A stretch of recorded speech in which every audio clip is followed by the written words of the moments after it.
শুরু হয়ে গেছে, ভারতের মাটিতে মুসলমানদেরকে থাকতে দেবে না। চক্রান্ত হচ্ছে এটাই, মুসলমানদেরকে ভারত থেকে বিতাড়িত করতে হবে।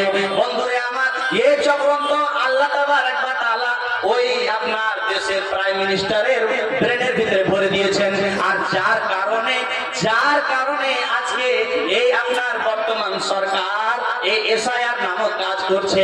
আমি মুসলমানদেরকে বলতে চাই, আল্লাহ তাবারক ওয়া তাআলা বিধানকে শক্ত করে আঁকড়ে ধরে থাকো।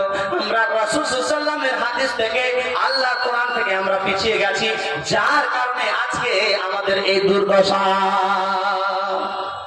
আল্লাহ তাবারক ওয়া তাআলা বলছেন কি, ইয়া আইয়ুহাল্লাযীনা আমানু, হে বিশ্বাস স্থাপনকারীগণ, মা লাকুম, কি হলো তোমাদের, ইযা কিলা লাকুম ইনফিরু ফি সাবিলিল্লাহি তাকালতুম ইলাল আরদি। আল্লাহ তাবারক ওয়া তাআলা বলছেন, ইয়া আইয়ুহাল্লাযীনা আমানু, হে বিশ্বাস স্থাপনকারীগণ, যখন তোমাদের আল্লাহর দিকে ডাকা হয়, আল্লাহর পথে বের হতে বলা হয়, তখন তোমাদের কি হয়? কেন তোমরা আল্লাহর পথে বের হও না?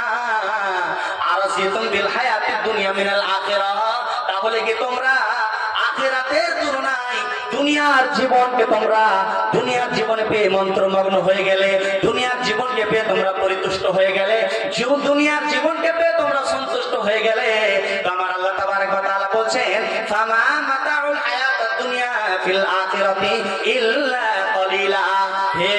হে দুনিয়াধারী, যারা দুনিয়াকে কামড়ে ধরেছো, যারা দুনিয়ার মাটিকে আঁকড়ে ধরেছো, তোমরা শুনে নাও, ফামা মাতাউল হায়াতিদ দুনিয়া মিনাল আখিরাহ। আমার রব বলছেন, দুনিয়ার চাইতে অর্থাৎ আখিরাতের চাইতে দুনিয়ার জীবন হচ্ছে অতি অল্প, দুনিয়ার জীবন হচ্ছে অতি সামান্য, অতি নগ্ন, হালকা।